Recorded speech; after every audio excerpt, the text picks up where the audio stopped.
Well, thanks a lot, Penny, there, of course, giving us the latest in terms of what is happening when it comes to that Uber as well as a meter taxis debacle. On to some of the news that have been making headlines, especially when it comes to the past few months around land. According to the audit conducted by the Department of Rural Development and Land Reform, it shows that the majority of the country's land may still be in private hands. Of the 78,750 land claims which had been settled by the 31st of March 2016, the settlement resulted in awards of about 3.32 million total hectares of land, of which 1.9 million hectares have been transferred back to the land claimants. So to elaborate more on the process, so do not let the numbers scare you this morning. We're going to break it down. We're going to talk also about the procedure of lodging the claims. We're joined in studio by Rirhandzu Shilote to help us do that. He's from the Commission on Restitution of Land Rights. Now remember, to be part of our conversation, you simply give us a call. The number to dial is 01144711742, alternatively 1620. And also do feel free to leave your comments on our Facebook and Twitter pages. We'll be taking your comments as well as the show progresses. Thank you so much, Rirhandzu, for joining us this morning. Thank you. We're having a little bit of a conversation, you and I, off air, and some very startling information has actually been coming out regarding our perception with what the media is reporting about land. So currently, let's take us back. Land a claim of 1913 showed about only 7% of land was in the hands of black people. Where are we looking right now? Well, at this point in time, you know, the statistics are varying. I mean, there are those who are saying, well, we still, you know, at the 13% mark. 13? Yeah, 13. So in other words, 13% of land is within the hands of black people. Of black people, but also there's a narrative that says that has changed a bit. I mean, since, you know, this democratic government came into being, we've seen quite a sizable number of hectares of land being transferred to black people. So, I mean, if you were to do a real study on that, you would realize that it's slightly more than the 13%. So what are we looking at? Give me an average.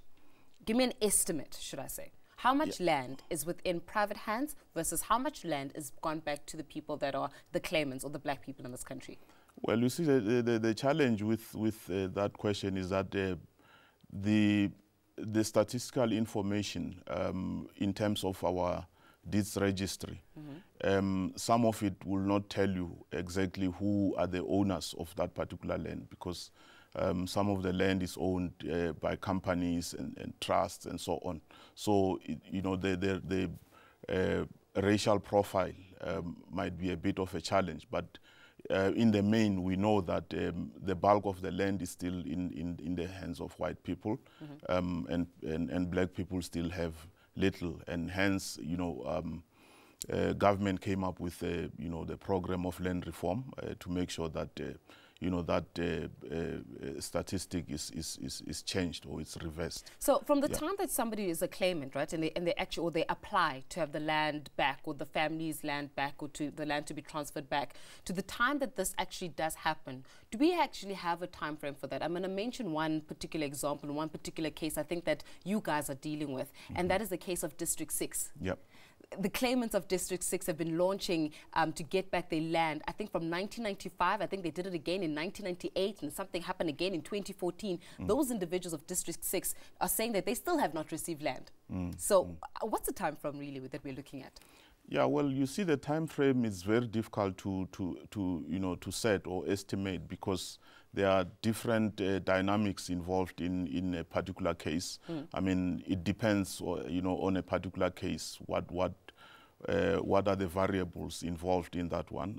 But I know that District 6, I mean, the land has since been restored to the people, and government is in the process of making sure that there's development, you know, housing. Our Department of Rural Development and Land Reform has allocated funds to that, you know, to that effect, and I know that there's housing that is currently being so you say, established. So again, what's the average amount of, in other words, if you can say to me, Faith, if it takes about 5 years to get your land back, it's too long, you need to check. Or if it takes about 10 years to get your land back, there's something wrong, you need to check. What am I looking at that I know that things are not being done and I need to follow up? Yeah, you see, that's why I'm saying it's a bit difficult to say how long it will take, because there's a number of things involved. I mean, a simple case, or what you might think it's a simple case that you would complete within 12 months. Might actually run for years because of other, dynamics that would come into play. And remember, this is a highly, legal process. And sometimes, people object to the merits of the claim. And once they object, then you have to refer the matter to court, and it might take, some years in court. But if there's no court processes, I mean, within a period of 12 months, you should be able to finalize that, to settle that particular land claim. The claims that you guys are receiving, the claimants or the applicants are actually requiring you guys to give them money, so financial compensation, instead of their land back. That's another challenge that you guys are facing. Talk to us about that. Yeah, well, that's a very serious challenge, because you'd recall that when, the legislators came up with the act, the Restitution of Land Rights Act, I think in their mind, their thinking was that people would be getting land back. They would be opting for land. But it's a rights-based program. People have a right to choose what they want. The money or the land? Yeah, the form of redress that they want. Yeah. Although there are cases where, if the land that they have claimed is not feasible to restore, for instance, if it's already, a developed area, it's a settlement where other people are staying, you cannot restore that particular land. You have to look at alternatives. For instance, you might first look at alternative land if it's available and they are willing to take that as an option. And if they are not willing, then you have to look at financial compensation as your last resort. Okay. But we always encourage, our land claimants to go for land. Yeah. Fortunately, I happen to know about that matter. It's in Limpopo, where land was restored to the community of Serala. And after that, when we restore land, we assist the community to form a legal entity to receive that land, in title. And in this case, the community formed what is called a communal property association, and it received that land. There's a committee that is elected by the community to represent them on a day-to-day basis. Unfortunately, some of the leaders in the community, started selling the timber without, reporting to the beneficiaries and so on.